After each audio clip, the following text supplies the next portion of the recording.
Decíamos al comenzar el programa con Julio que ha sido una semana de muchísimas noticias, a tal punto que el dato sobre la inflación del mes pasado, que fue un dato sorpresivo, no ocupó mayores espacios en los medios. Vamos a hablar entonces de lo que sí ocupó, que son los anuncios que hizo el Gobierno Nacional. Antes de ello, una breve digresión para leer una pequeña gacetilla de prensa que nos hace llegar la Facultad de Ciencias Económicas. Se refiere a una reunión informativa de la especialización en Contabilidad Superior y Auditoría, una de las carreras de la Escuela de Graduados. Y dice así: el miércoles 30 de abril a las 18, la Escuela de Graduados de la Universidad Nacional de Córdoba realizará una reunión informativa de la especialización en Contabilidad Superior y Auditoría. Tendrá la modalidad híbrida y contará con la presencia de José Luis Arnoleto y de Natalia Cohen, director y codirectora de la carrera, respectivamente. Todas consultas se pueden realizar a través de la web de la Facultad de Ciencias Económicas, que es www.eco.unc.edu.ar. Bueno, pero vayamos al contenido de la columna. El martes pasado nosotros dijimos que el gobierno estaba enfrentando una situación muy frágil porque había una pérdida sistemática y permanente de reservas internacionales del Banco Central. Y a pesar de que el Banco Central había comprado muchos dólares, las reservas internacionales seguían estando en una fase, como se suele denominar, negativa. Las reservas brutas eran más o menos 24 o 25 mil millones de dólares y eso hacía mucho más difícil la posibilidad de tomar una decisión que mientras antes se tomara, dijimos, iba a ser mejor, que era tratar de flexibilizar el mercado cambiario. En lenguaje coloquial, tratar de eliminar el cepo.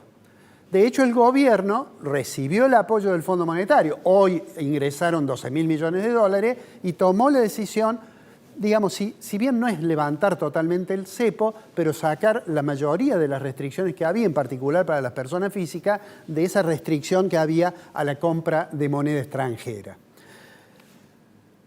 Además de eso, se tomó una decisión que era cambiar la estrategia del mercado de cambios. Se modificó la política cambiaria.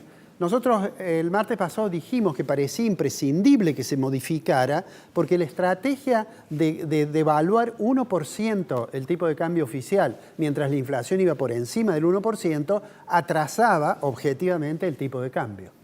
Y de hecho eso fue lo que se hizo. Es algo nuevo esto, es algo, digamos, sorprendió que se tomara la decisión rápido, pero es algo que nunca se había pensado. Permítanme que le muestre, le voy a pedir al director si podemos poner la primera diapositiva que hemos traído, que es esta.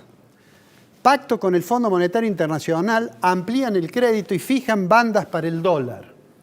Uno dice, bueno, esto habrá sido de la semana pasada. Vamos a ampliar esta diapositiva, que es la diapositiva número 2. La diapositiva número 2, ven que es de La Nación, y fíjense que es del 27 de septiembre de 2018. Parece que fuera ahora. No solamente fue la tapa de La Nación. Podemos poner la tapa de Clarín, que es la diapositiva número 3, y dice, el FMI adelanta 18.800 millones a Macri y el dólar flotará entre bandas. La idea de la banda ya se usó en 2018. El día que se anunciaba eso, Caputo estaba renunciando, pero había mucha confianza. Fíjense ustedes que Duhovne, que ministro, decía, esta vez los grandes países del mundo son los que han decidido apoyar a la Argentina. Eso es lo que dice en este. ¿Por qué quería presentar eso? Porque, bueno, ese es un recurso que ya muchos habían sugerido cuando veían que la estrategia de crawling peg significaba que el tipo de cambio se atrasaba. Yo diría que había básicamente tres miradas. La de algunos que quizá por estar en función oficial decían no está trazándose el tipo de cambio. La de otros, a veces sesgados por el deseo de oposición, que a veces no es tan sano, porque desear que no le vaya bien al gobierno es desear que no le vaya bien a nadie, pero que decían no, esto el lunes llega el apocalipsis. Y yo diría una mirada un poco más razonable que decía hay que modificar la política cambiaria, pero no se puede caminar hacia una devaluación brusca, porque una devaluación brusca lo que va a hacer va a terminar con el plan de estabilización, digamos, con la lucha contra la inflación.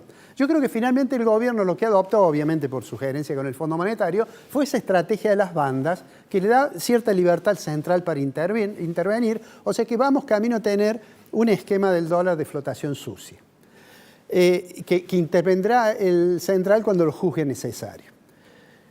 ¿Cuáles son los probables efectos? Recién hablábamos en la entrevista de cuáles pueden ser los probables efectos y mencionábamos en la conversación que hay un tema que es importante. El acuerdo de facilidad extendida que ha permitido que hoy se haya transferido a Argentina 12.000 millones de dólares establece explícitamente que hay una estrategia de acumulación de reservas internacionales. Y probablemente esa sea la meta, digamos, a la que va a tener que tener más atención el gobierno.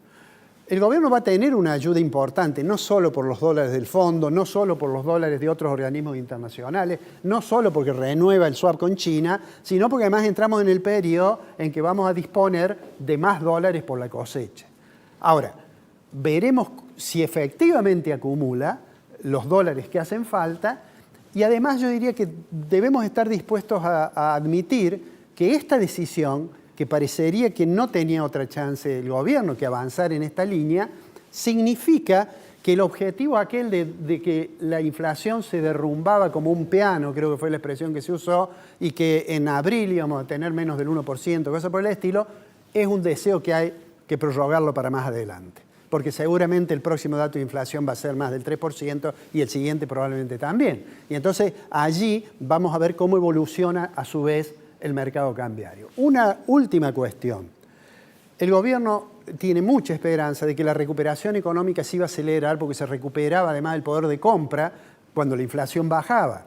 Bueno, ese deseo también se difiere un poquito en el tiempo porque es altamente probable que si se necesita la tasa de interés para tratar de hacer compatible lo cambiario, lo monetario, necesariamente eso puede llevar a que el proceso de recuperación económica sea más lento.